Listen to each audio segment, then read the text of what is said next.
866-868-0342 and 868-0351. And now let's go live with the scriptural discussion with the Son of Man.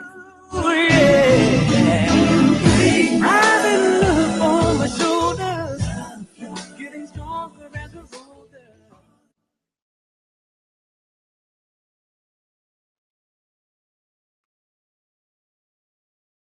the name of Allah, the Beneficent, the Most Merciful, the Truthful, and the Most Just.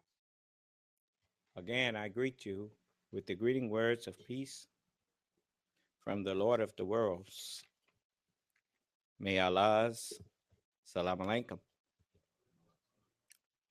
We left off in the 83rd Psalms where it talks about us.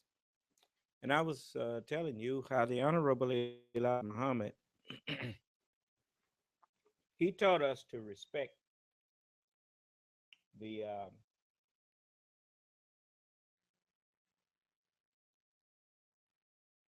Muslim world.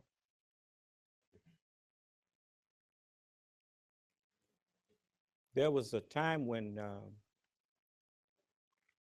I, along with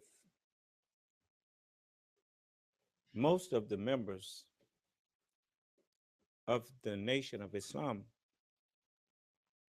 or of the said Nation of Islam, we all were looking forward to learning Arabic. We even used to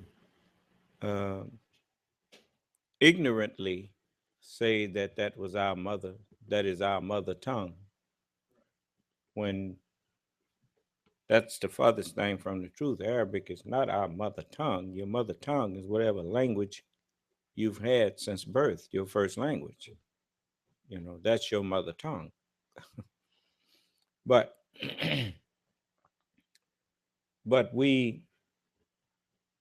when someone from Arabia would come and speak of whatever, and they would speak their language, and even the way they gave the greeting was it sounded different coming from them, and we used to just clap and applaud, and we really looked up to them. And the Honorable Elijah Muhammad knew that one day I would wake up to the truth, but he wanted me to do that on my own. And he know that I believe in justice. And by him teaching me so much love and respect for the Arab world, for this quote unquote Muslim world, and then they come here and disrespect him, he knew that would be a wake-up call for me, to know that he had told me the truth. For he told us, he said, I mean, just in case somebody tried to say, well, what did he teach you respect them for? Because he said, respect everybody, and everybody will respect you. And so he wasn't going against his teachings by teaching us to respect them. He was wanting me to find out that he had taught the truth. For he said that Islam of Muhammad of 1400 years ago served that time.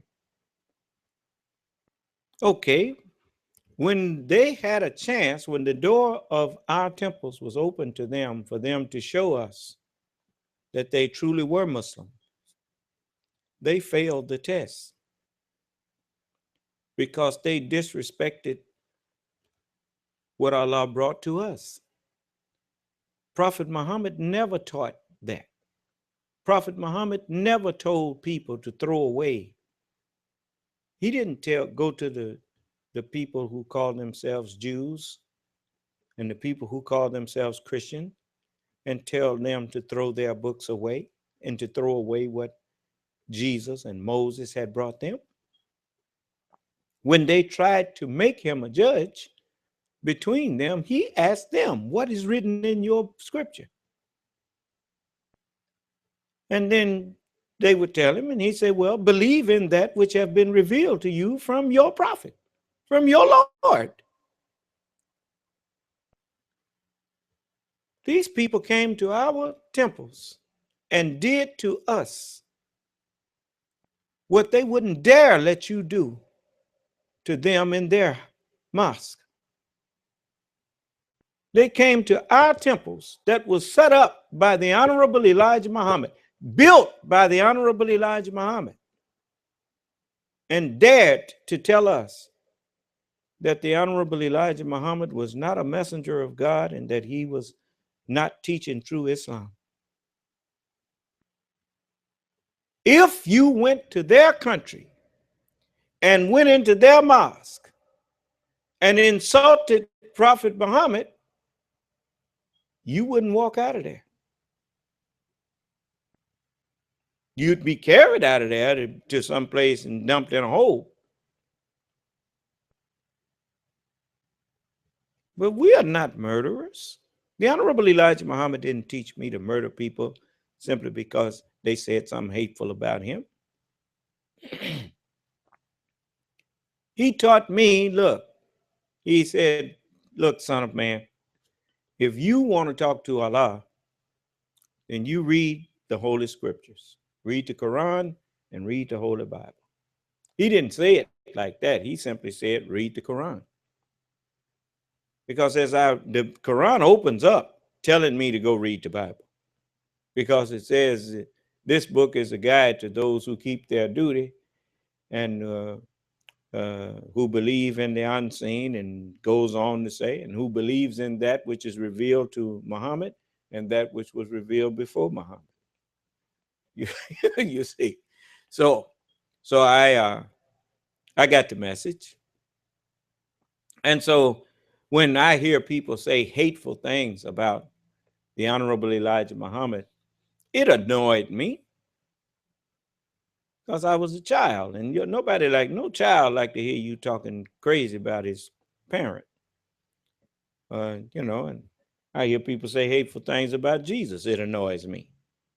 When you say anything hateful about any messenger of God, it annoys me. But I don't want to kill you. Sometimes I feel like busting you in your mouth. But even then, I know better than that. So I don't even want to do that now. I just try to reach you, knowing that if I can't reach you, can't do nothing worse to you than what Allah planned on doing to you if I can't reach you. So the scripture says, if the world hates you, he says, you know that it hated me before it hated you. So what? So the world hate the nation of Islam. So all that tells me is that we the ones. Because if we was of the world would love its own. But because we are not of the world and Allah chose us out of the world hate us. They know that it's a prophecy in the Holy Quran about the raising up of the nation of Islam. Abraham prayed for that. He said, our Lord raise up from our offspring a nation of Islam, submissive to thee. That's what Islam means, entire submission to the will of God. Then a nation of Islam is a nation submissive to the will of God. You ain't never heard nobody use the term Nation of Islam until you heard the ex-slaves of America call that. The seed of Abraham that have been in bondage for 400 years. I'll give you every penny that's in our bank account if you can prove that somebody else is that prophecy. Then I will give my life. That way the people that gave me their money, I'll be done paid for giving it all away.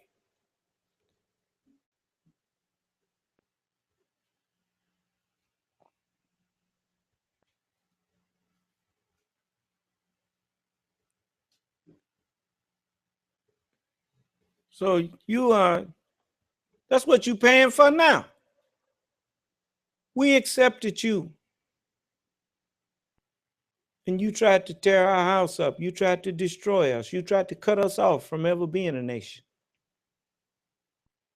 That's what this is talking about.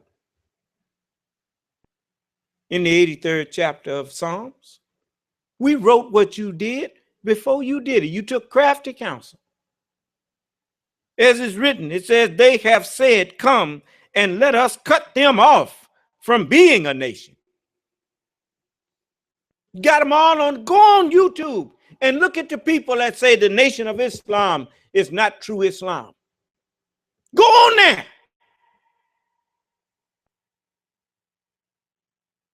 And you hear me invite these same hypocrites to come in here and hold a civil conversation with me, and they punk out.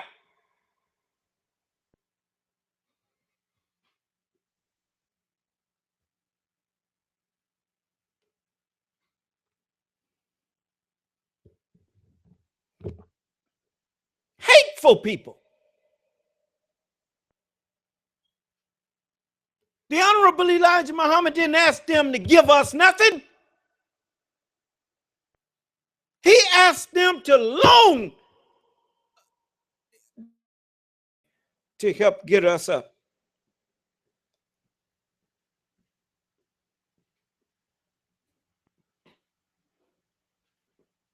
One of them loaned us $3 million or $4 million. I don't know which one. I think it was $3 million.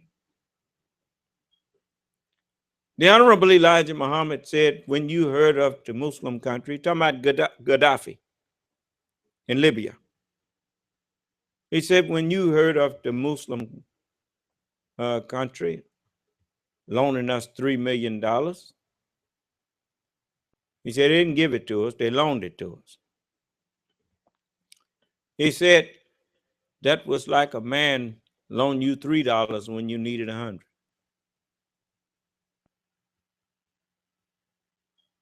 He said that people will regret their non-help to us. He said that Allah have promised me millions and millions, hundreds of millions, billions of dollars. He said, don't have to go out the country for it. It's right here in America. And he will release it certainly on time. I'm headed for that now. Ain't worried about no money. I'm going to get some money. And all of you that's sane, that's left sane, you be glad to give me something to help me get my people up. You ain't what you got it out of my earth. Now you going to take out of my earth and give me nothing? I think they call that shoplifting. When we go in your store and don't pay you, give you something out of what we took out of there. Does anyone disagree that tithes belong to the Lord? It don't say nothing about no tithes, giving no tithes in no church. The scripture said give tithes belong to the Lord. Does anybody deny that the Lord is God? Does anyone deny that the Son of Man is the Lord of the Sabbath day?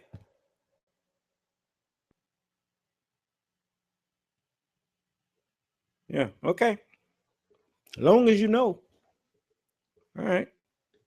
Now it says, they have said, come and let us cut them off from being a nation, that the name of Israel may be no more in remembrance. We the first ones that, and the only ones who came up and told you Israel's real name. Hadn't been for the Nation of Islam, you still wouldn't know who the devil is, the real devil.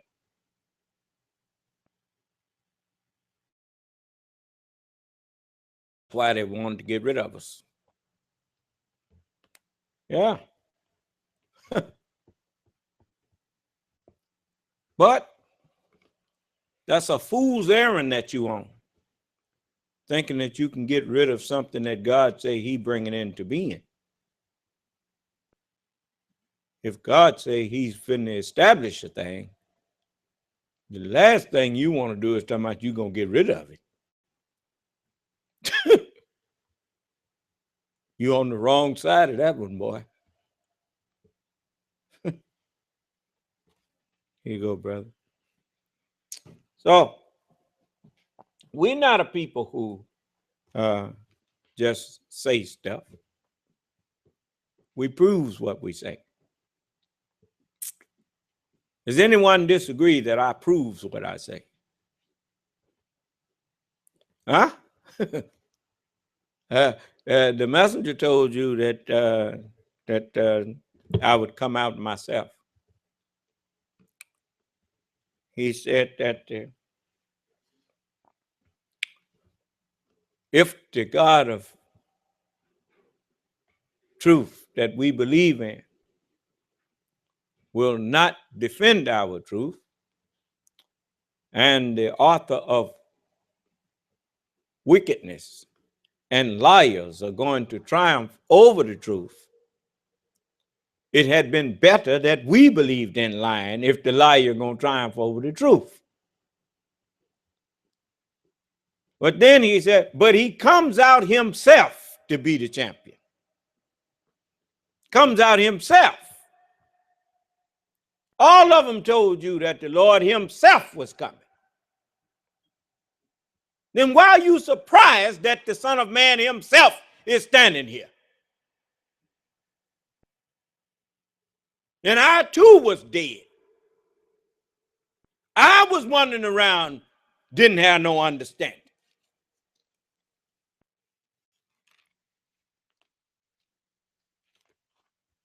But Allah had mercy on me.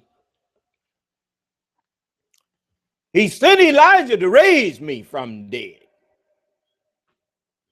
It's written. It says in Proverbs, the 21st chapter, and at the 16th verse, the man that wandereth out of the way of understanding shall remain in the congregation of the dead.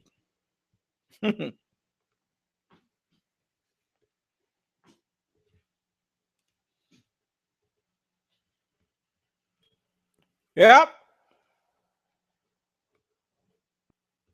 Very next verse warns us of something too. It says, he that loveth pleasure shall be a poor man. What did they promise you, brother, when you went over there to Royals camp?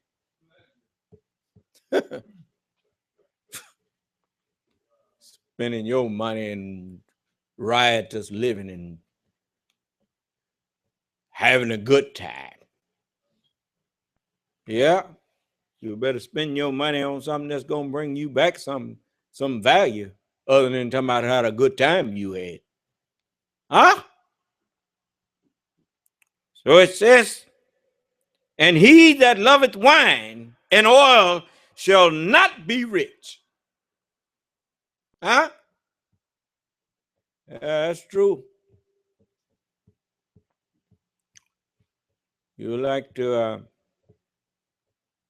take the teaching. You notice in the church, y'all do that. That's why you never find a preacher that got enough money. And he just like the pimp. He's spending it, and the dope pusher. He's spending it fast as he make it. He there drunk on the wine that Jesus taught. And any preacher that's listening to me and think that I'm saying something that I should not. I welcome you to come in and prove to me that you are not drunk on Jesus' teaching. That's just another way of saying you have misunderstood what Jesus meant by what he said, and you are like a man that have drank too much physical wine, and your vision is off. Your understanding is off, and you can't really walk straight. You can't stay upright. You're stumbling and going up. And everybody who following you stumbling. Look at you. The most pretty building in the Black community is the church. And all around the pretty church is a bunch of rundown, nasty houses and stuff. And people with nasty attitudes living in them. Here, a man, I was talking to a brother today that when I was bringing to his attention about what I said about keeping guns in an armory, that each community should have an armory, and keeping, that's why, that's, you know, in the first place, your right to privacy tells you that the police don't know what you're keeping in your house. Did you hear what I said? You know, I likes to go deeper, because a lot of times people think I don't know what I'm talking about, when they the one don't know. You see, Allah don't just, when Allah starts guiding a man, he don't get him halfway the way going and desert him. That's what the devil do. When Allah start guiding a man, he don't lead that man. He stay right there with him. Now, if the right to keep and bear arms means applied to your house, well, then that would take away the right to privacy. Wouldn't make no sense. How would they know what you keeping in your house? Unless they have the freedom to go in there and inspect. Huh? And if they have the freedom to go in there and inspect, that would have to go along with saying you have the right to keep and bear arms in your house. But that's not what the Second Amendment said. Because your right to privacy is, you know, that's why when they go in people's house, if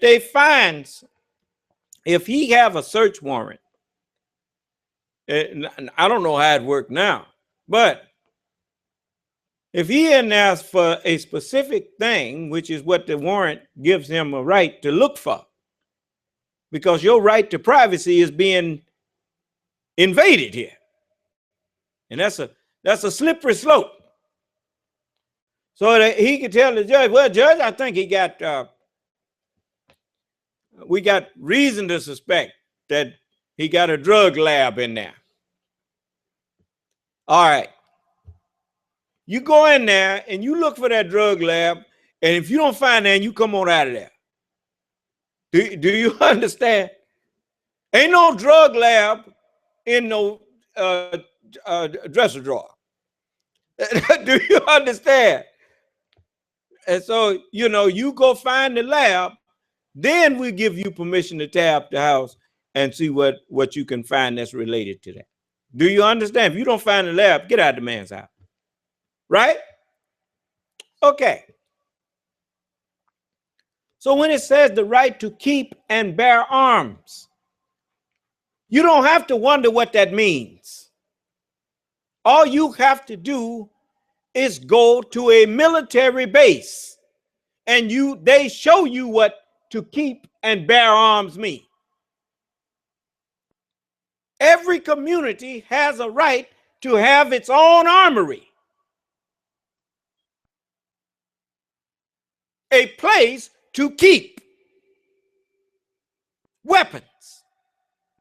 And then if you want to go there and check them weapons out for usage, you can bear arms.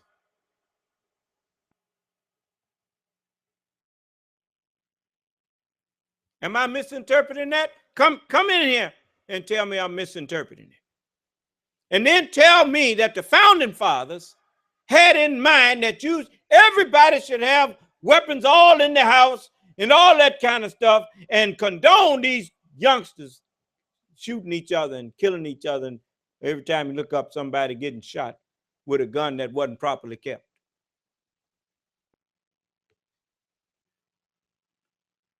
Tell me that's what they had in mind. Come in here and tell me that the Second Amendment was something the founding fathers set up so that if the people got mad with the government, they could bear arms against their own government. Tell me that's what the founding fathers meant by that. You don't seem to have no trouble telling it to them dumber people than you. Come in here and tell it to somebody who's not as dumb. And let me question you as to how you arrived at that.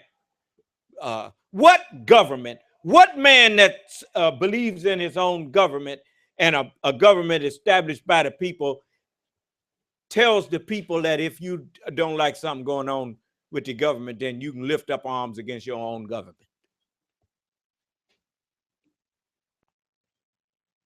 When did you come up with that?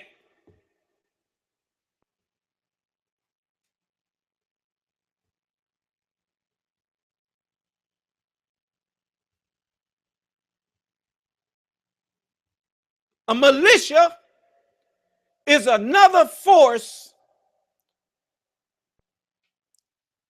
that backs up the already Army, Navy, National Guard, and all of that. If it come to it, the militia is the last ones you call out if necessary to help defend the nation, not overthrow the nation.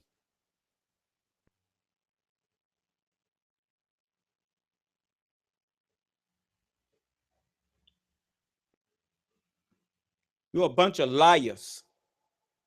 You got these people coming into your country. What a fool you are to think everybody that's got white skin is your brother.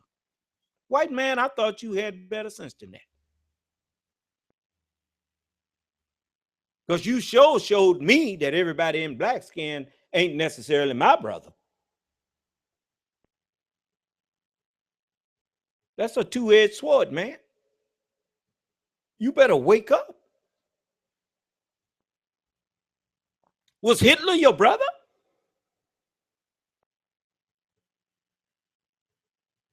Come on, let's get real.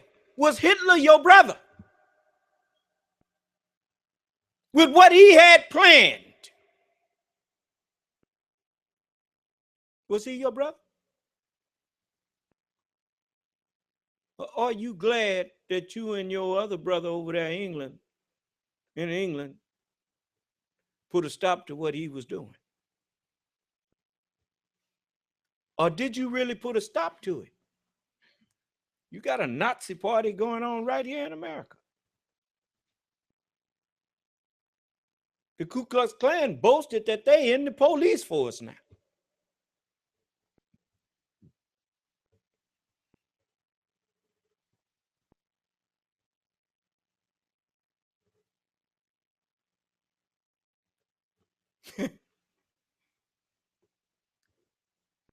Do you think I'm frightened of the Ku Klux Klan? The hell with the Ku Klux Klan. I'm not afraid of these people.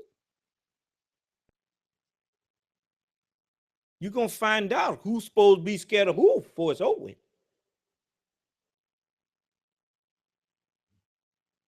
You may be trembling, but I ain't.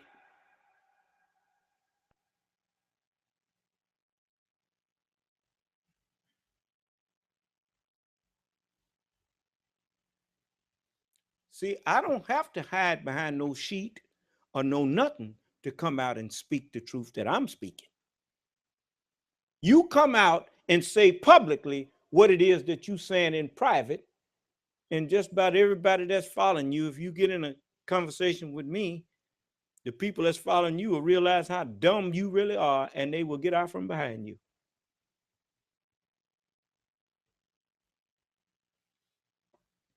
Running around here puking up on yourself and licking it back up, and acting like you know something.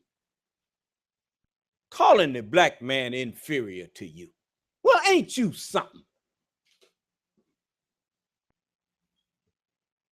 Come on in here with your superior self and show me what's inferior. Manifest my inferiority. Somebody please do that so I can sit down and shut up. Show me my inferiority to any man.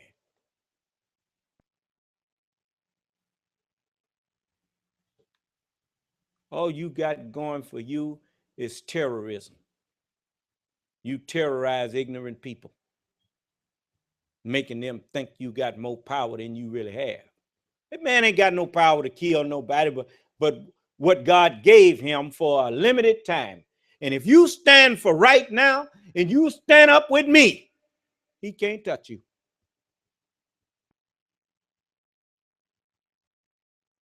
All he can do is watch you. The wicked watcheth the righteous and seeketh to slay him.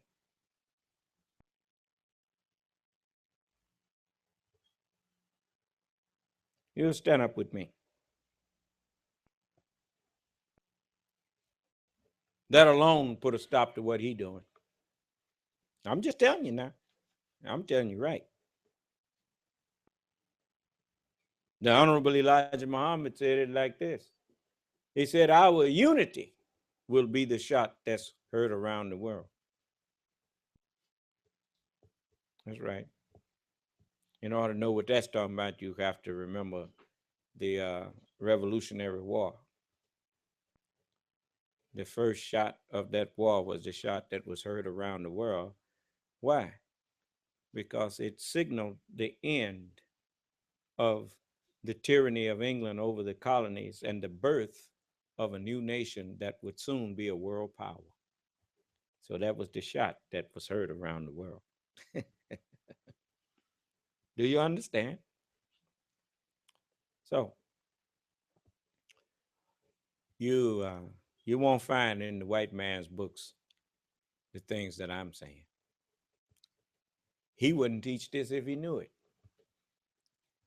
So he knows that the jig is up. As a matter of fact, I'm able to stand up here and tell you all of these things. He's not. He just acts dumb. He ain't as dumb as he acts. Believe me. You hear the national director of the Klan thank me for bringing him out the cave. So he know more than he's telling her. There you go. So, well, he's the serpent that Moses lifted up. You see, and he was cursed for coming back among us, causing trouble. And he was in the cave for 2,000 years. Then we sent Musa, in there to raise him back up. And as Moses lifted up the serpent in the wilderness, so shall the Son of Man be lifted up. So Elijah came and lifted me up. And so it was written for me to say that if I be lifted up from the earth, I will draw all men unto me. You'll notice even the men that are my enemies, they can't stop listening to me. So who drawing who? You don't see me over in nobody's room listening at them teaching. What you got to teach me? I didn't come here to be taught nothing by you. The book tell you that the Son of Man came not to be ministered unto, but to minister. Even Elijah couldn't minister to me. He wasn't sent here to minister to me. He was sent to raise me. Once he raised me, then he was happy. Let's see here.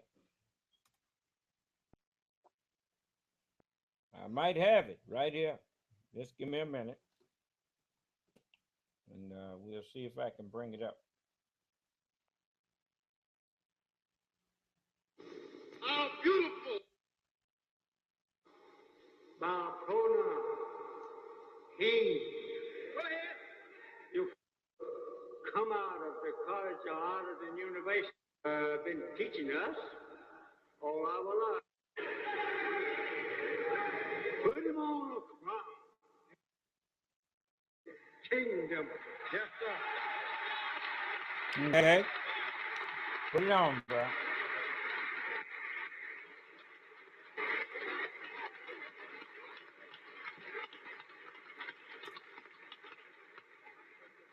Sit him down over there. Crown him. Put him on good shoes. Yes, sir. Yes, sir.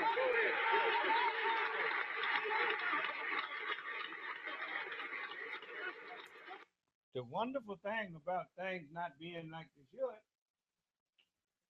we let me put this in here, and I may have to start it over. Let me see where it's at here. Y'all give me a minute, and then I forgot I had disconnected the thing.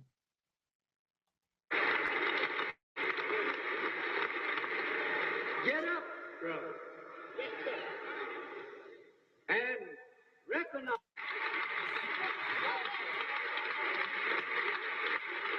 Yeah. I'm not saying that I'm trying to make them look small for coming here visiting us. Kingdom, yes, sir.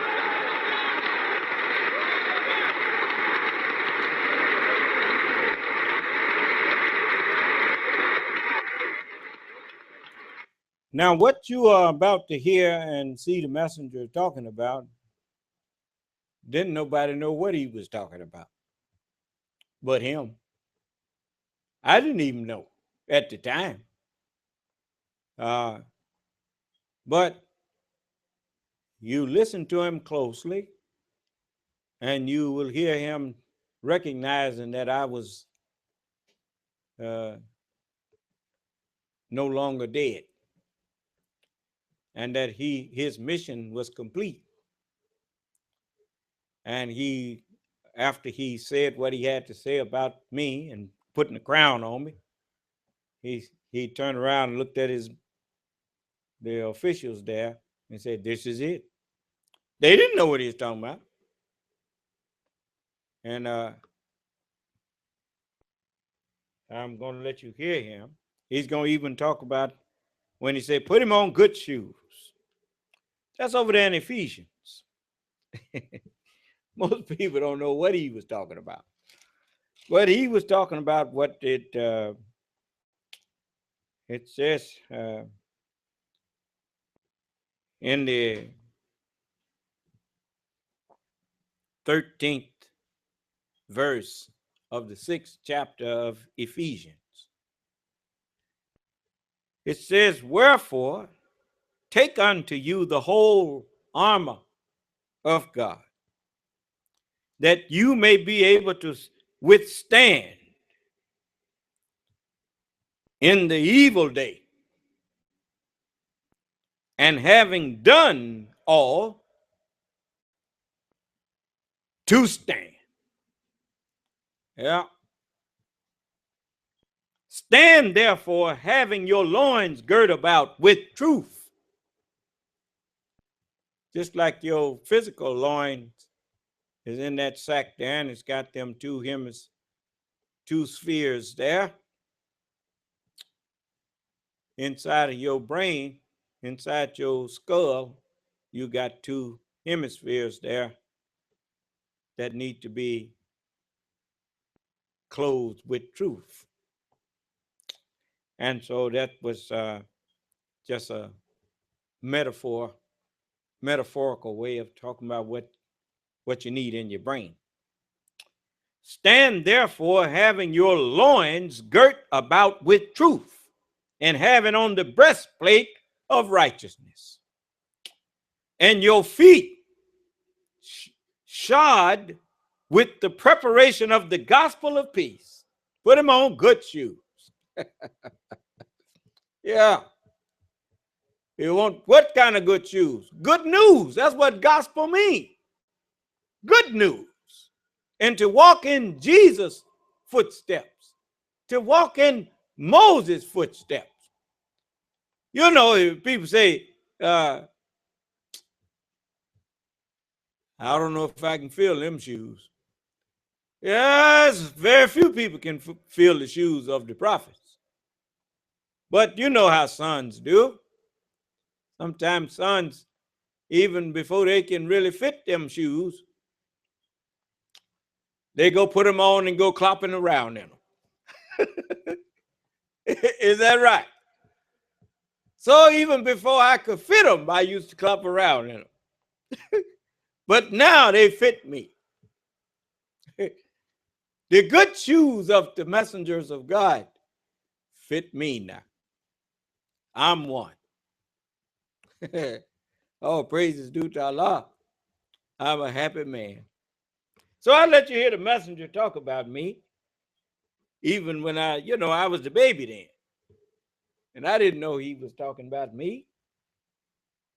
But just like any newborn baby, the daddy and the mama, they are talking about the baby, and the baby just hears some noise and don't really understand that they are the topic of discussion. Huh? So listen.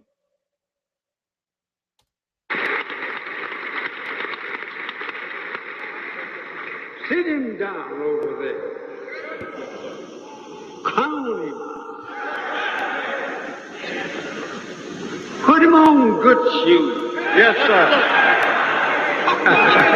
Yes, sir. Go ahead. Yes, sir.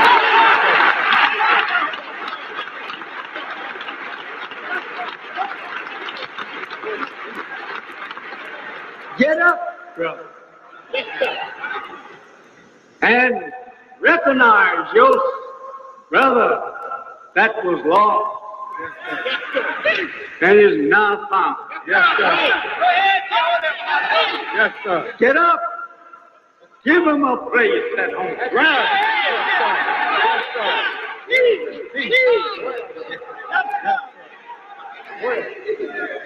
Come on in, brother. Yes, sir. Yes, sir. Look at that. Praise be to Allah. Yes,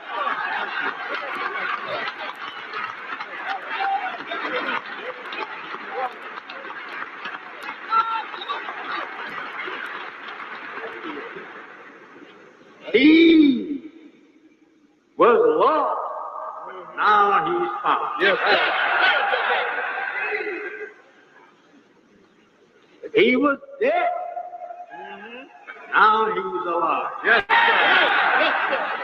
Come on in, brother. Yes, sir. Have a seat, brother. Yes, sir. Yes, sir. Lead up. Come on, we will stop. Okay. Put him on a crown.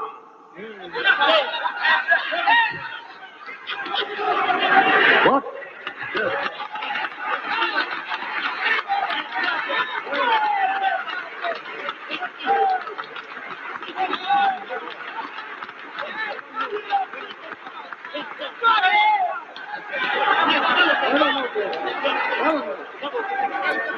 Yes, it is.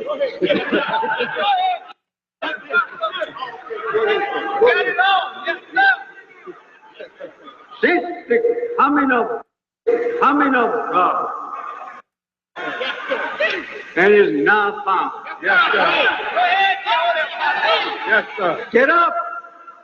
Give him a place at home. Right. Yes, sir. Yes, sir. Come on in, brother.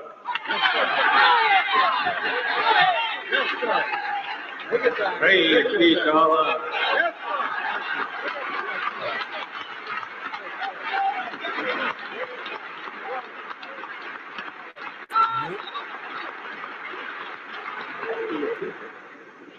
He was lost. Now he's found. Yes, sir. He was dead. Now he's alive. Yes, sir. Come on in, brother. Yes, sir. Have a seat, brother. As he said, I was lost. And he had to find me. So in order to find me, it's like that old saying, how you find a needle in the middle of a haystack? On that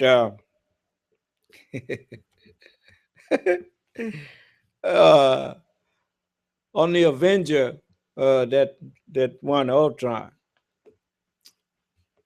the Age of Ultron, I think that's the name of that latest one. Let me see, Tony Stark was in there, and he said, looking for a needle in a haystack, the biggest the planet there. So how you find it? He said, you got to take a powerful magnet.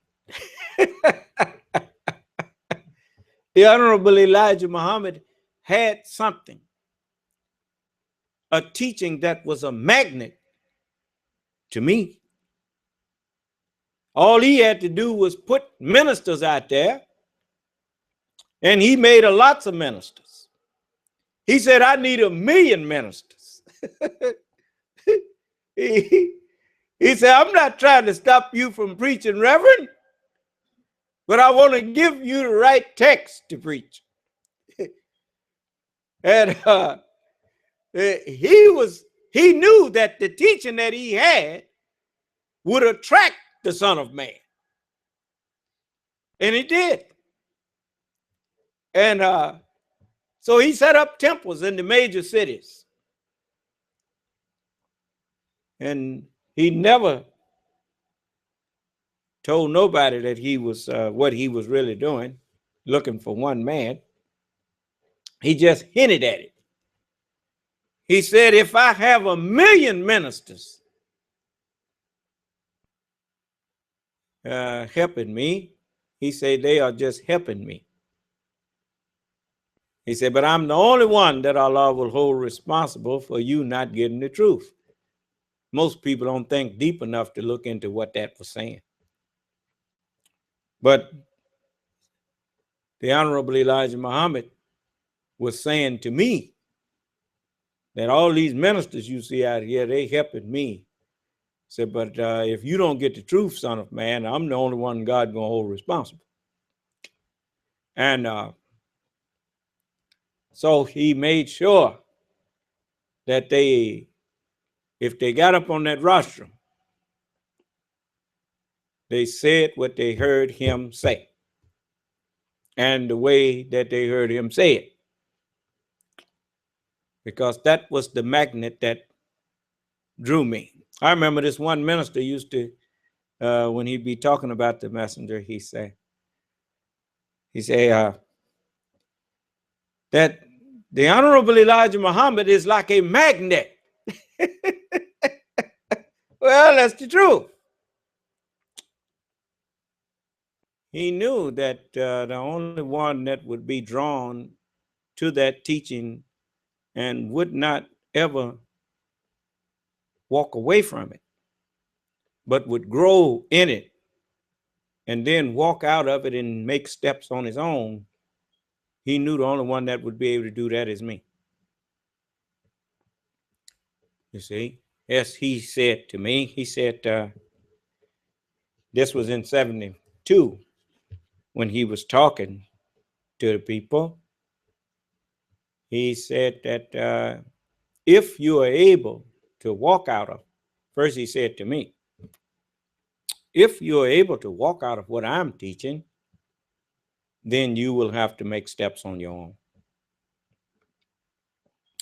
Then he said to them who was there, he said, but I don't believe you will be able to walk out of what I'm teaching.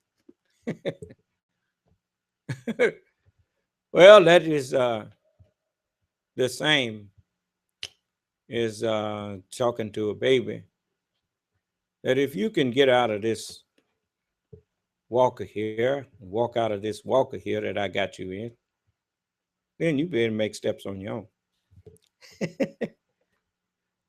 But this walker, you're going to need it or you're going to fall down. You ain't going to get out of it. But he knew eventually I would grow up in what he was teaching because I would not leave it. You hear people left it and tried to go back and pick it back up. Allah's not cheap like that. You can't leave his word and then you go back talking about you're going to pick it back up. Not and call yourself no leader. Because you walked away from God once. He don't give you a second chance to walk off from him again, talking about you going to be his representative. No, you can't represent him. You can get behind somebody that represent him, but you can't represent him. Because when it came time to be faithful, you showed that you don't have any faith. So I didn't walk away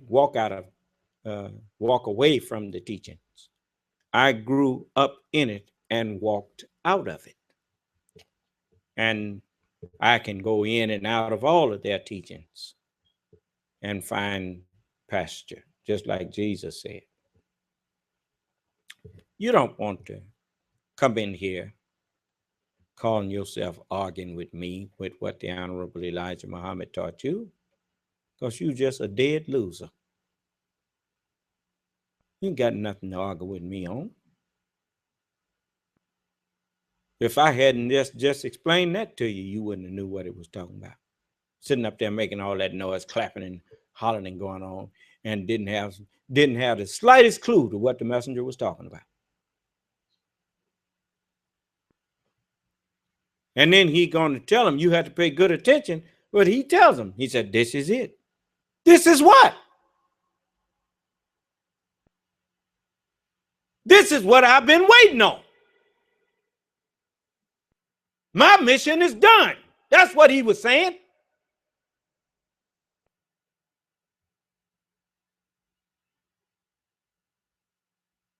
As he said, the prophets said, thus saith the Lord. And he said, I say, here is the Lord. Well, who is the Lord? He's the original man. Well, who is that?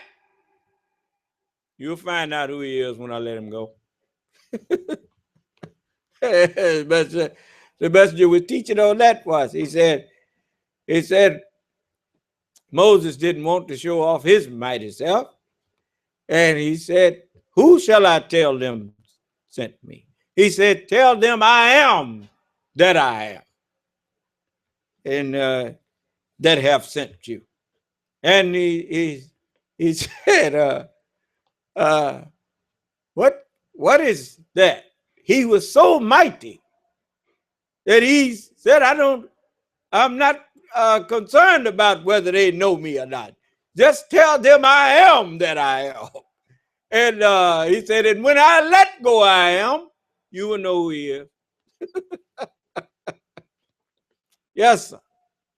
This is him that he finally let me go on my own. Like that is the nature of the independence of God.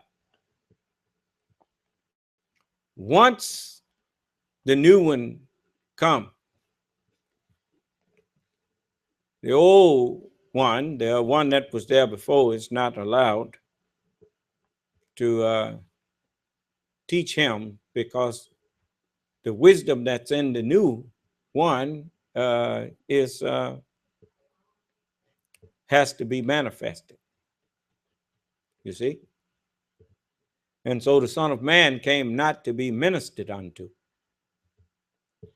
They didn't see no end to my wisdom.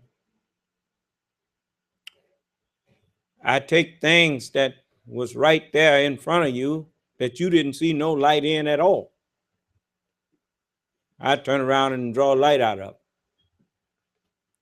Make them bear me witness. Huh? That's what the messenger told you I would do. And here he was rejoicing over the fact that I was no longer dead. Remember, the man that wanders out of the way of understanding shall remain where? In the congregation of the dead. Well, I'm no longer in the congregation of the dead. And that's written in the book of Revelation.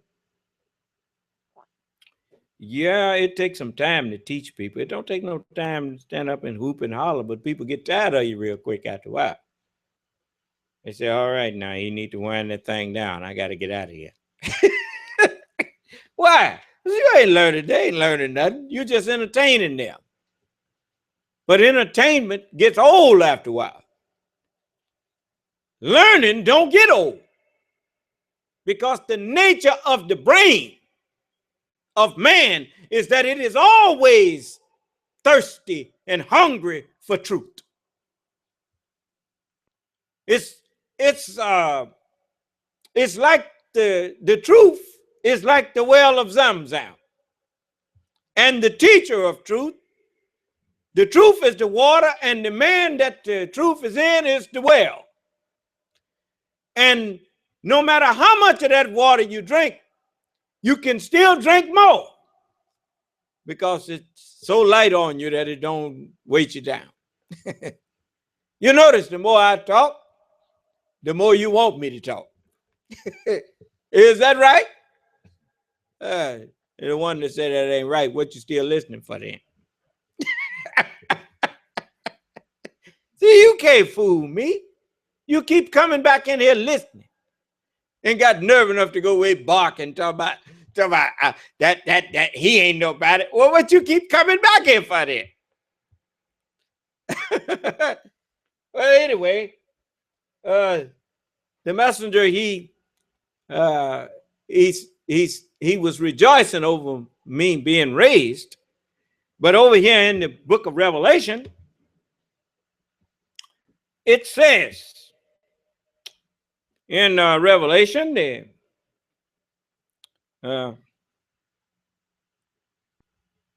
let's cut to the chase. I'm going to start at the 11th verse. Well, in the 10th verse, it says, I was in the spirit. On what day? On the Lord's day. See, you thought that was talking about some long time ago. But if you understand that the word is the spirit, now you bear witness that the revelator is in the word here on the Sabbath day. Oh, brother. You got to know something about the book before you can know something about me. If you go to the 6th chapter of John and remember what you see there, then it'd be much easier for you to grasp that all I'm doing is sharing with you the hidden truth, the hidden manna that you never would have found. What do you think teachers are doing when they teach you the alphabet and the little baby get through it, be singing the alphabet? And when he get through singing them 26 letters, he look at you and he expect you to clap for it. Is that right? And tell him, oh, you so smart. you know, he's smart. He's smart right now. You know. And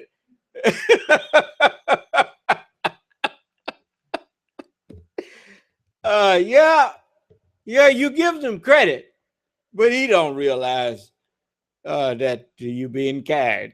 Is that right? Okay. Well, that's the way you are quoting scriptures. I'm boasting about I know the Holy Quran from chapter 1 to 114. I know the Holy Bible from Genesis to Revelation. I don't care if you know how to recite it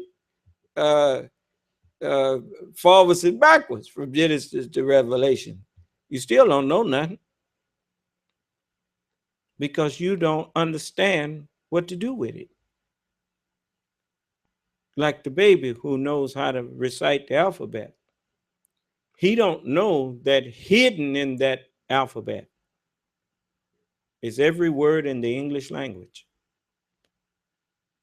And the teacher can guide him to where those words are hidden at.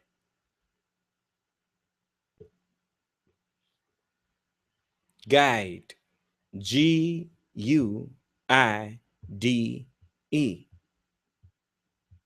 And the baby might be thinking, well, you took them out of order. That's not the way it's supposed to be said. You tell them, well, baby, the only reason it was given to you in the order that it was given was for you to familiarize yourself with it, so that when I get ready to show you what to do with it, you'll remember what them letters look like, and you'll put them down in the order that I give them to you, and I will show you that it's a words hidden inside of those 26 letters. You see. So now you go over here to the 6th chapter of the book of John, and the 63rd verse, it says, it is the spirit that quickeneth. The flesh profiteth nothing. The words that I speak unto you, they are spirit, and they are life. So when the Revelator said, I was in the spirit on the Lord's day, he's saying I was in the word. The Revelator is letting you know that don't look for me in the flesh, but look for me in the word on the Sabbath day. The Lord will find me in the word. And he said, I was in the spirit on the Lord's day and heard behind me not some great voices, but a great voice. Yeah. Which is greater? The one who give you the problem or the one who give you the solution?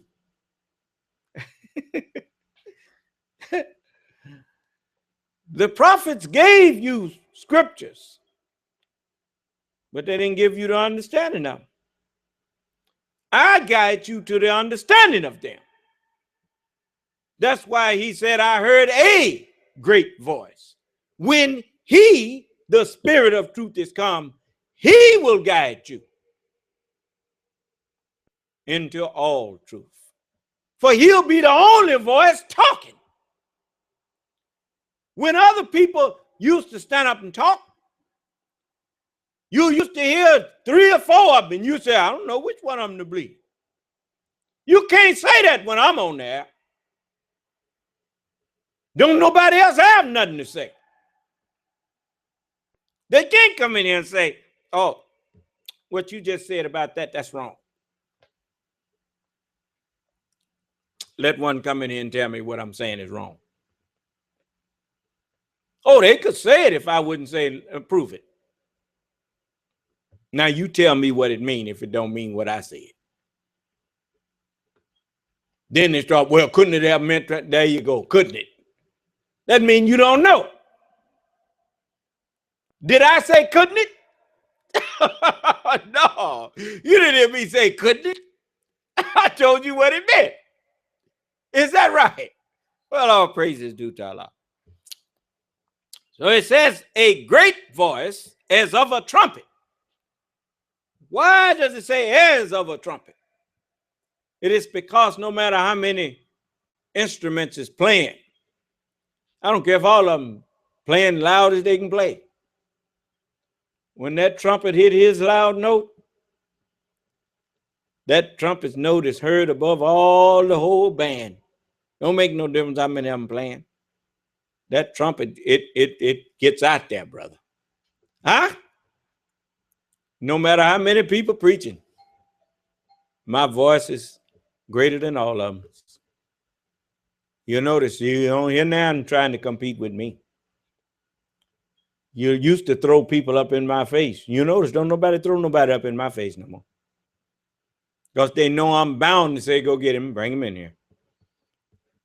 Is that right? And when they go get him, the only way they can bring him in here is they got to drag him in here in handcuffs. Is that right, brother? They don't want to talk to me. Why? Because if they talk to me in front of you, you ain't gonna give them no more of your money. It's the truth. So, the next verse there, he said, I heard a great voice as of a trumpet.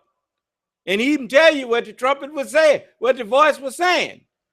The voice was saying, I am Alpha and Omega, the first man Adam and the last man Adam.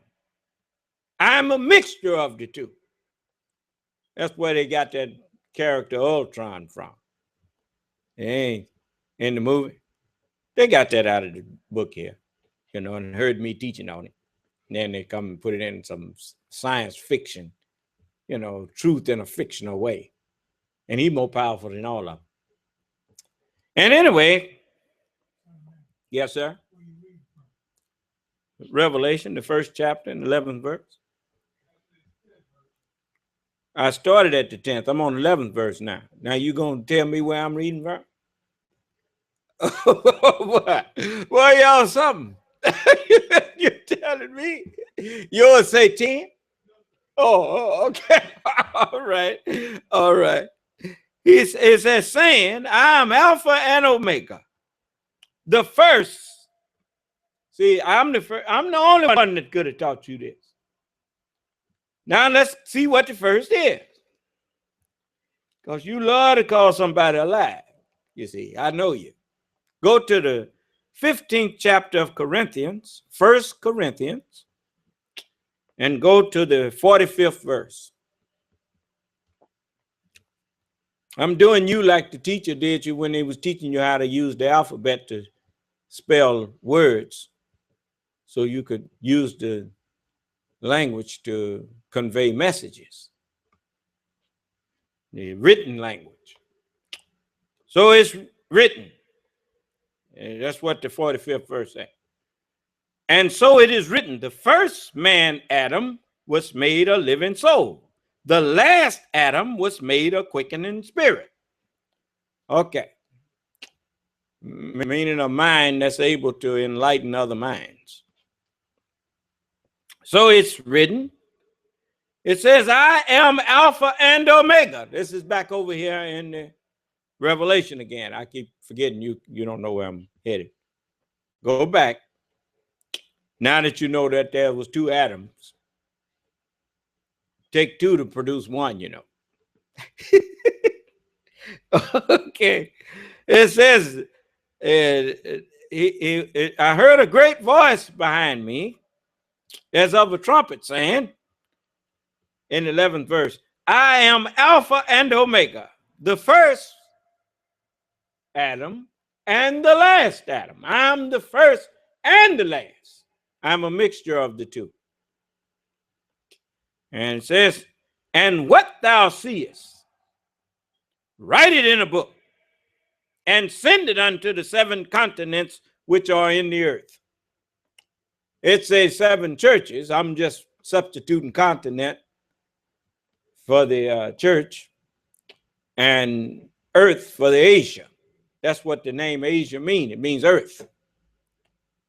And then it says, and unto Ephesus, and unto Smyrna, and unto Pergamos, and unto Thyatira, and unto Sardis, and unto Philadelphia, and unto Laodicea.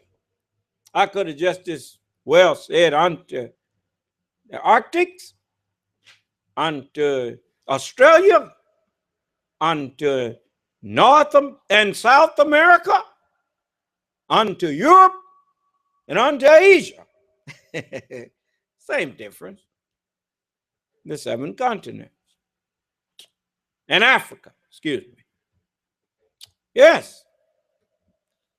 Yeah. You notice ain't nobody saying that. They're mad because they didn't say it. That's the only problem they got with me. They wish it was them saying this. That's called jealousy and envy. What a poor fool you are. What right have I got to be jealous of an eagle? The Creator made him what he wanted him to be.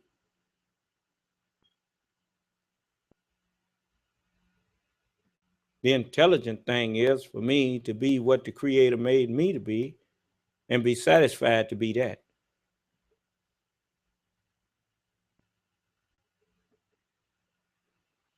Of course, that's probably too heavy, too far above your head to understand too. In other words, what I was saying was, why don't you just be you and let me be me?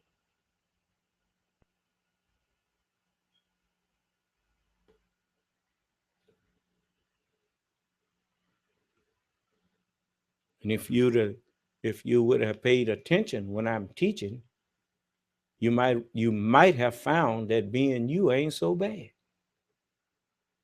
Because I would have helped you to really be what the Creator had in mind for you. If you had let me. Anyway, it says, and I turned to see the voice that spake with me. And being turned, I saw 7 golden candlesticks. I saw 7 continents. The reason the continents are called golden candlesticks is because you'll notice most people, they never think about the continents. They make their appearance out of water. So the ocean has a floor, and each continent is actually the top of a mountain that's coming up out of the water. And they are all connected by their floor. And so there are 7 candlesticks. The reason we say candlesticks is because when you light a candle, you put it on the stick and light it, the candle is gradually burning down to nothing. Likewise, the life on the continents, every life that's walking around, the animal life and even man that's walking around on the earth, his life is gradually dying like a candle. And so they are called candlesticks. The continents are. Then it says, I saw 7 golden candlesticks. And in the midst of 7 candlesticks, one like unto the Son of Man. As the Honorable Elijah Muhammad, he said, it is not that Allah, God, will stay among us in person. He said, but he raises up one just like himself, having the same idea. That's me. You're talking about Master Farad Muhammad. Master Farad Muhammad ain't coming back here. Master Farad Muhammad's job was done when he raised and sent Elijah. Elijah's job was done when he raised me. And it's all on me now. You see, I'm he that is like Master Farad Muhammad in the sense that the wisdom that I have, this world have nothing to equal. You see, and Master Farad Muhammad, he was the God that brought the knowledge of his creation. And he called us metaphorically or symbolically his uncle. to let us, that was a hint to who he was. He was the God of this world. And when he was, when the maker of this world, in the person of Yaqub, when he came to the knowledge of this world, he said he was looking at his uncle. And he looked up at his uncle when he was there playing with a magnet and a piece of steel that didn't have any magnetism in it. He told his uncle, he said, "Uncle, when I get to be an old man," he was a genius, you know, he was a smart little boy. He said, "When I get to be an old man, I'm going to make a people that'll rule you, uncle." And his uncle said, what you going to make? Something that's going to make mischief and shed blood. And Yaqub said, "That's nevertheless, uncle, I know something that you don't know." Meaning I understand something that you don't understand. And he didn't never speak on that any further with his uncle. But at the time of the end of his people's rule, he came and he said, "My name is W.F. Muhammad. I came to North America by myself. My uncle does not know himself." And so he woke his uncle up. Yes, in the person of Master Farad Muhammad. And he sent Elijah as he promised. He said, before the coming of the great and dreadful day of the Son of Man, for the Son of Man is the Lord of the Sabbath day.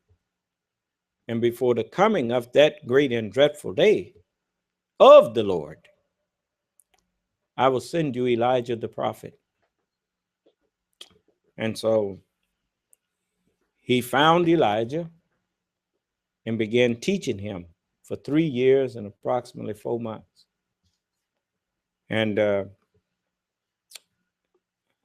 then he sent Elijah to find me and raise me. And he told him, he said, now if you can find one, now I can straighten it out. If you can find the one that you can teach it all to, then I will widen your circle in that person. And that's just another way of saying expand your mind even more by giving you greater understanding. And so, but I was dead, and Elijah had to raise me. You'll notice in the book, Elijah raised up the widow's son in the Old Testament. In the New Testament, Jesus raised up Lazarus. Right? Yeah. Mm-hmm. Now, so whichever one of them you go to, Elijah fulfilled them all. Now it says, "And I turned to see the voice that spake with me. And being turned, I saw 7 golden candlesticks, and in the midst of the 7 candlesticks, one like unto the Son of Man, clothed with a garment down to the foot, and girt about the paps with a golden girdle. His head and his hairs were white like wool." And you notice I ain't got on no wig. When the founding fathers used to sit in their judgment and whatnot, they put on the white wig, you know. I think England still do that. But this ain't no wig on my head. That's the real thing.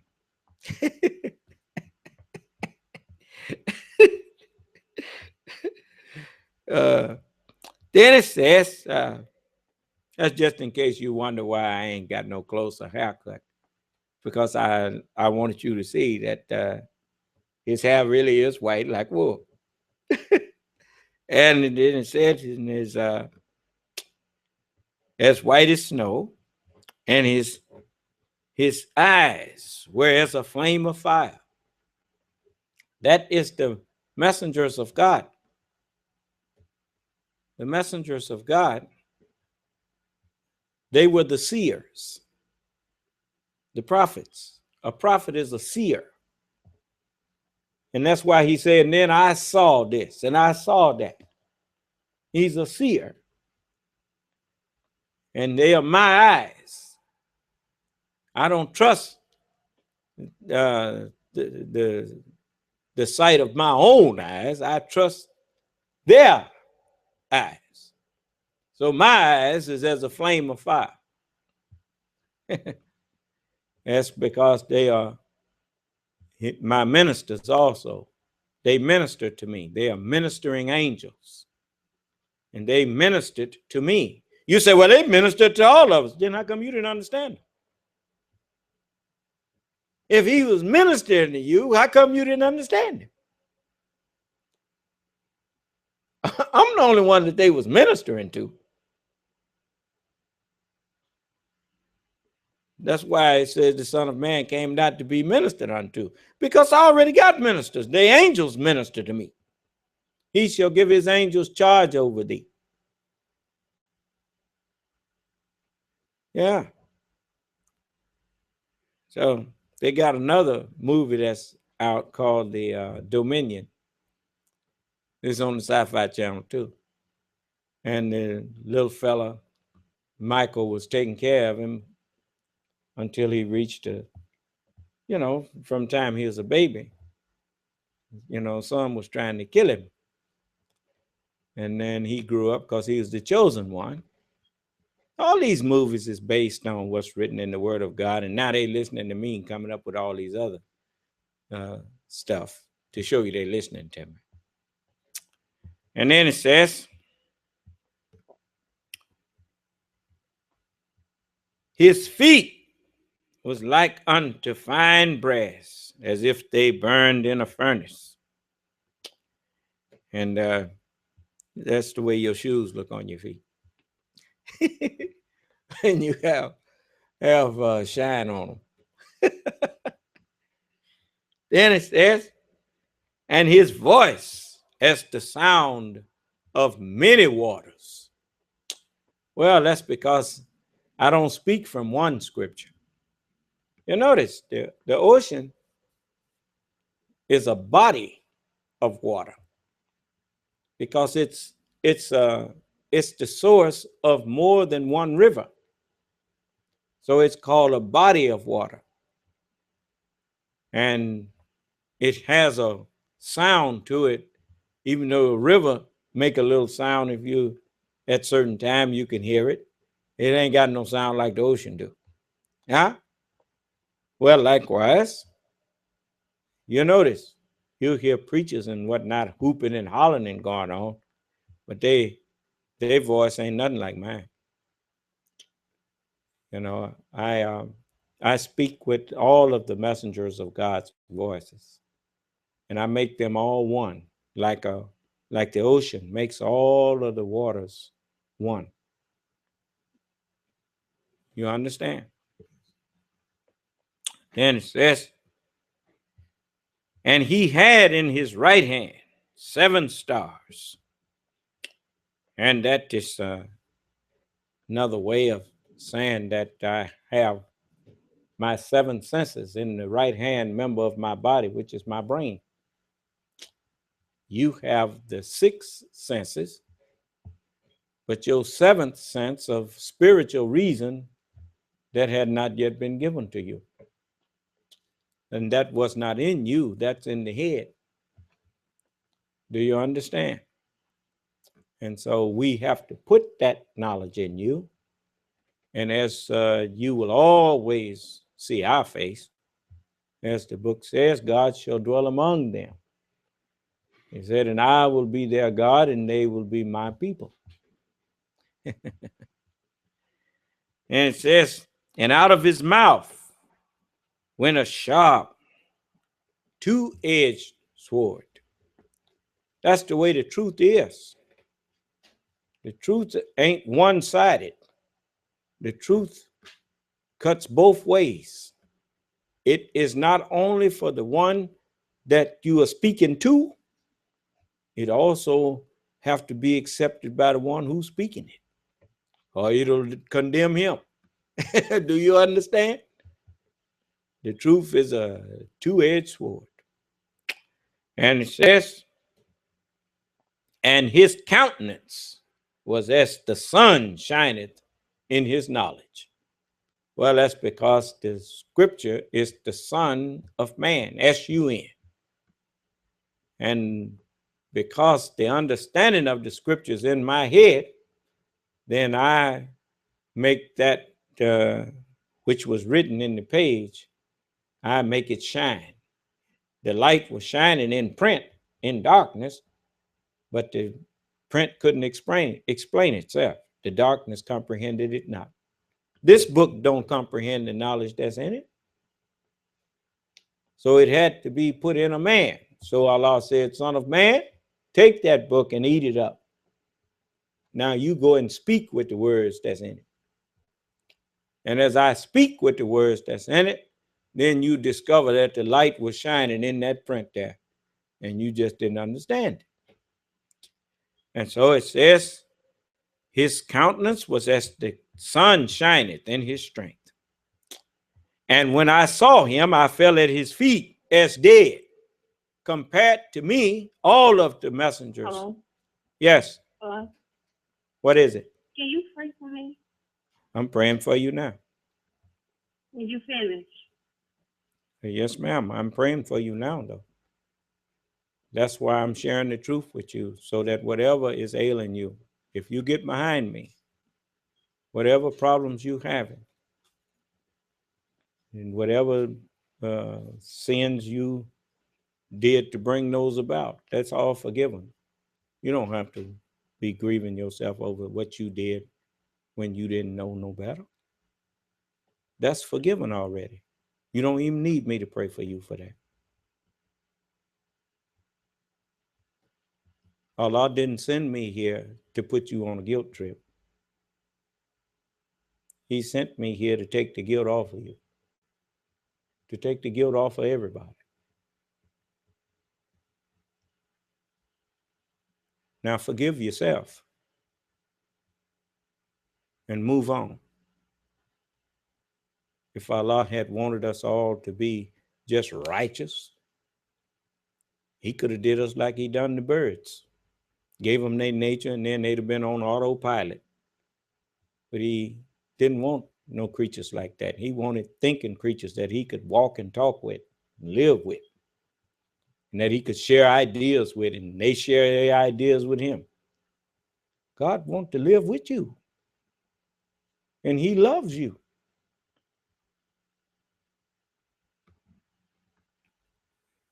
And he sent me to tell you.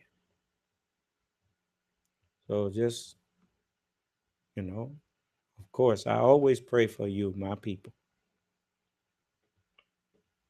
But you pray for yourself, and Allah will answer your prayer. Just ask him for what you want.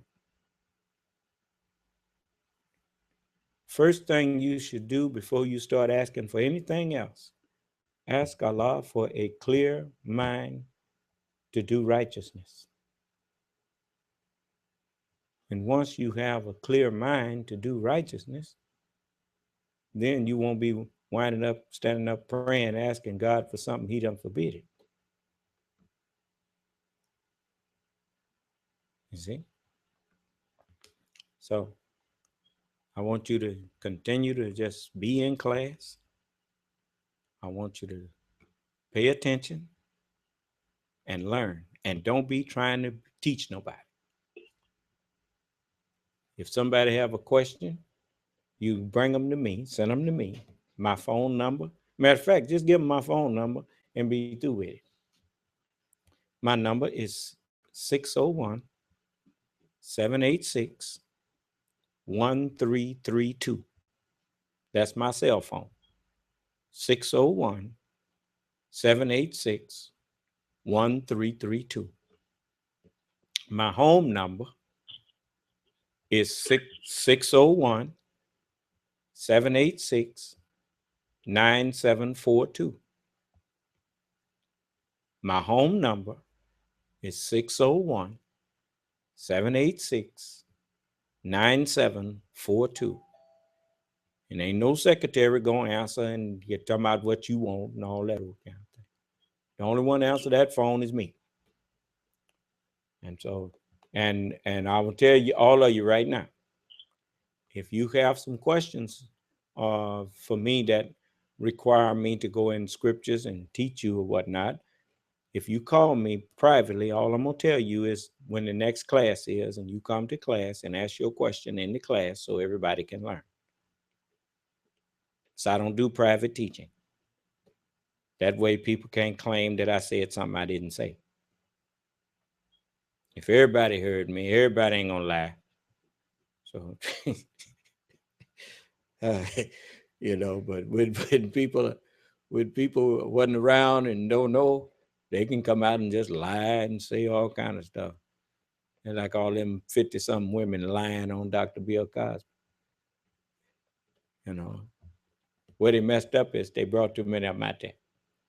If they'd have brought 3 or 4 and stuck with that, that might have went a little, got a little more traction.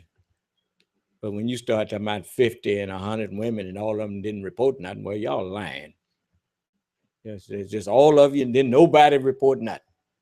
So I don't want to hear that. But yes, every time that I stand up and wish you peace, whether you realize it or not, that's a prayer.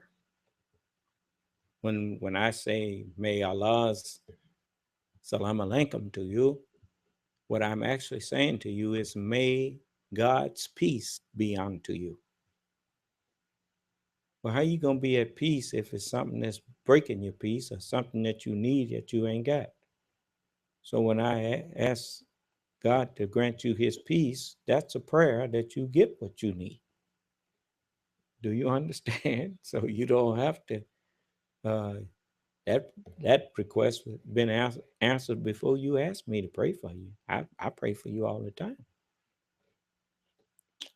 So as you see, it says the Revelator, he said in the 17th verse, he said, and when I saw him, I fell at his feet as dead. Remember, dead means to wander out of the way of understanding. Didn't no prophet understand what I understand? No messengers. As the book say, many prophets and wise men wish that they could have seen the things that you see. Jesus was talking to me and have not seen them. And to hear those things that you hear and have not heard them. He said, but blessed are your eyes, for they see, and your ears, for they hear. So this is what are we just about out of time? I see some brothers look like they're ready to. Okay. Well, I don't want to overstay the time. So the next verse, the Revelator says, and he laid his right hand upon me, saying unto me, fear not. I am the first and the last. Well, that's me. He said, I'm he that liveth and was dead. You heard the Honorable Elijah Muhammad say, he was dead. Now he's alive. He was talking about me, the same one that this book is talking about. Well, I am he that liveth.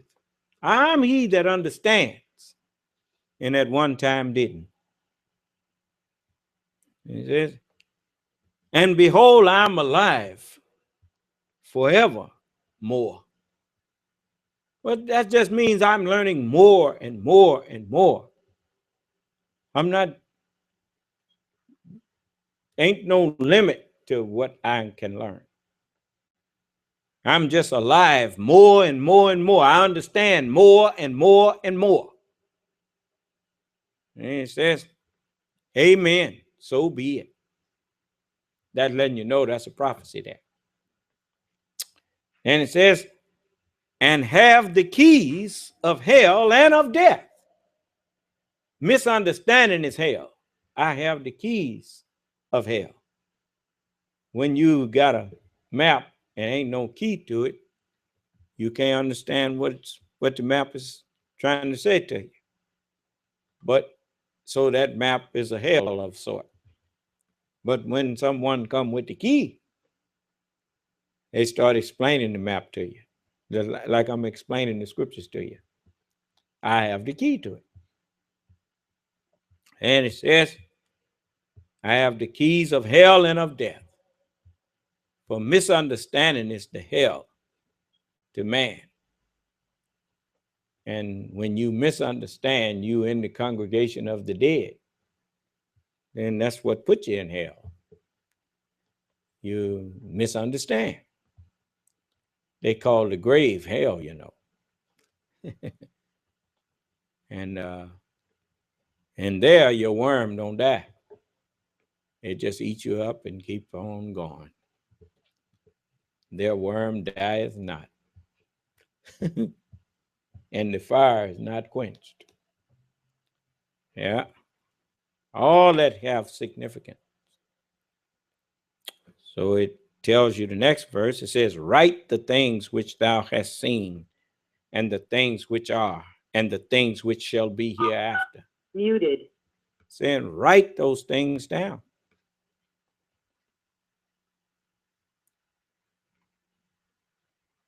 I don't assume that somebody muting my phone. Can you all still hear me in the conference room? Let me make sure. Unmuted. Unmuted. Yes. Okay. As long as everybody can hear me. Now, don't y'all be playing with the buttons in the phone. Sometime it'll accidentally mute my phone and you the one gonna be missing out. Now, you quietly mute your phone. You speak, son of man, I can't hardly hear you. Well, can you hear me now? Yeah. Okay. All right, now y'all quit playing in the phone. Now, I want all of you to remember, I'm down to earth with you. I don't try to make you uncomfortable when you in my presence. Like the people in this world. Man, you there? Yes, I'm here. Muted. Somebody's playing with the phones. So, Brother Michael, would you go in there and unmute my phone, please? Just a moment. What I'm going to have to do, tell them I call right back. That's all right. I'll just call right back. Devil's playing with the phone, whether they black or white, they playing with the phones. This service is provided in high definition. Access code accepted. There are 36 participants in this conference. This conference is being recorded.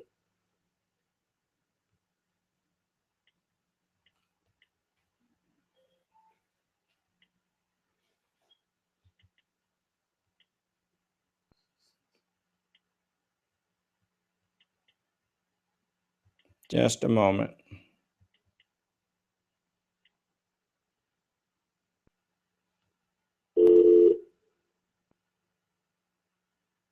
This service is provided by access code accepted. There are 40 participants in this conference. This conference is being recorded. Okay, we're back. Son of man? Yes, brother, I'm here. Just Okay, cut off. All right, sir. And so I want you to remember that the people in this world, they don't seem to have respect for people unless those people that lead them don't have no respect for them. You seem to have all the respect in the world for people who ain't got no respect for you. And when someone show respect for you, you think they ain't nobody. You don't reach no secretary when you call me. You get me. I do that out of love and respect for you. Man, you sound so low. I can barely hear. Well then you need to turn your phone up. I'm not going to scream and holler and go on. You know, you're talking about I sound so low. You better be glad I'm sounding at all. Yeah. You don't know what's coming when I stop sounding. Same thing came when Noah was told that's enough. So I'm trying to get you to see that you got to stop looking up to people who look down on you. People that don't have sense enough to show you respect. Then why are you running up behind them, kissing their behind? What is wrong with you?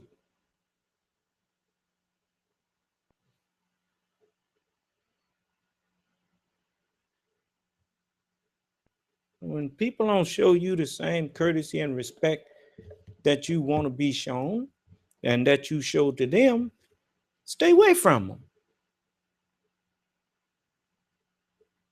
You doing them a favor by staying away from them because maybe they'll learn and correct themselves.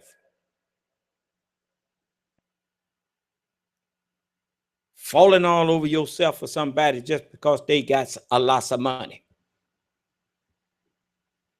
Putting up with their disrespect. Your money don't impress me. I promise you, your money don't impress me.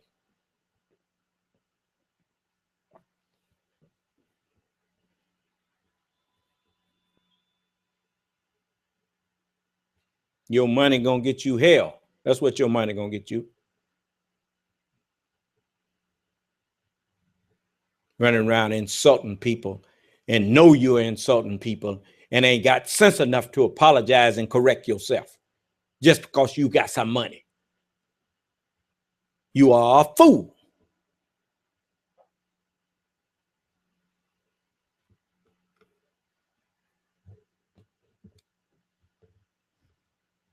You better take a lesson from Howard Hughes. He was very wealthy. What good did it do him when he was paranoid? What good did it? Would you have liked to live your life like that?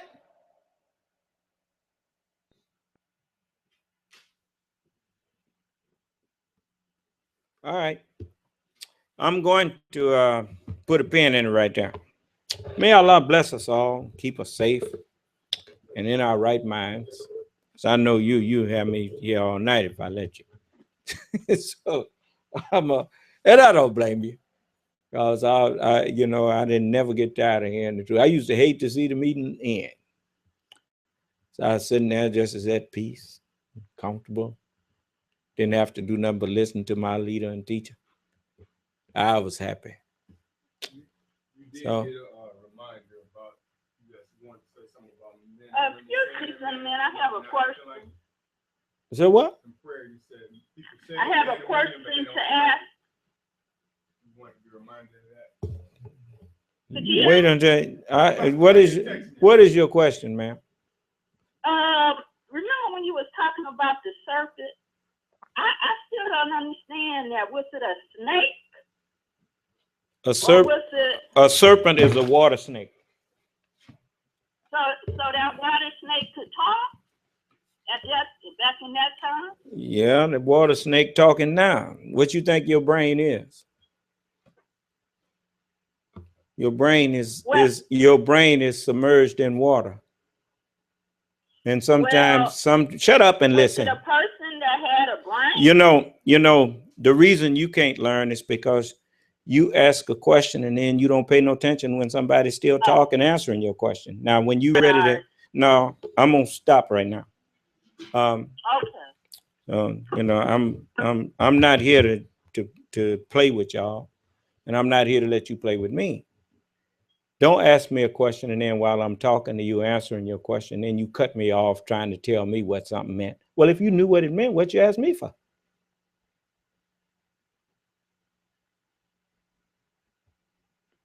Talking about you didn't understand. And you ain't never gonna understand because you don't listen when I answer you.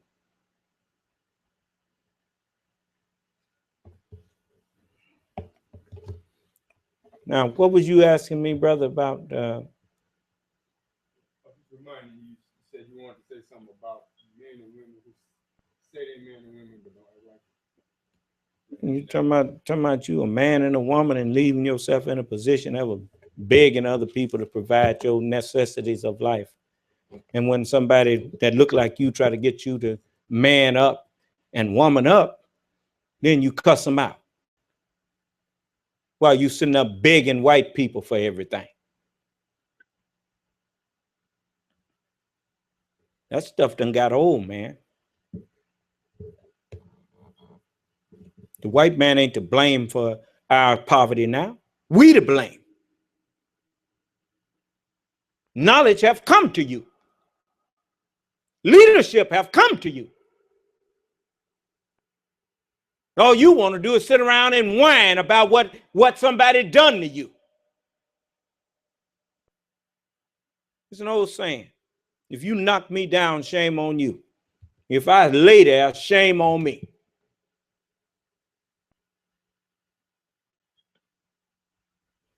If you want to lay down and beg, you go ahead.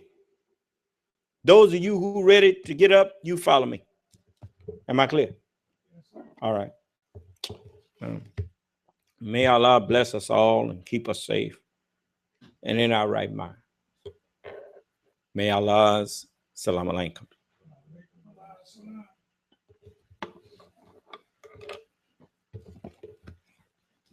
Tune in every Sunday at 12 noon here on TV 33, FM 88.1 WHPR, and Comcast Cable. For more information about the Son of Man and the New Nation of Islam, by phone, area code 601-786-9788 or 601-786-9742. You can also visit our website at www.thenewnationofislam.com. Also, each and every meeting with the Son of Man can be heard live every Sunday at 3:30 p.m., Wednesday and Friday at 9 o'clock p.m., conveniently via conference call at area code 712-432-0075. The access code is 912-932, followed by the pound sign. Again, tune in every Sunday at 12 noon here on TV 33, FM 88.1 WHPR, and Comcast Cable. Let His love rain down your through. He will wash away the past so that we may start anew.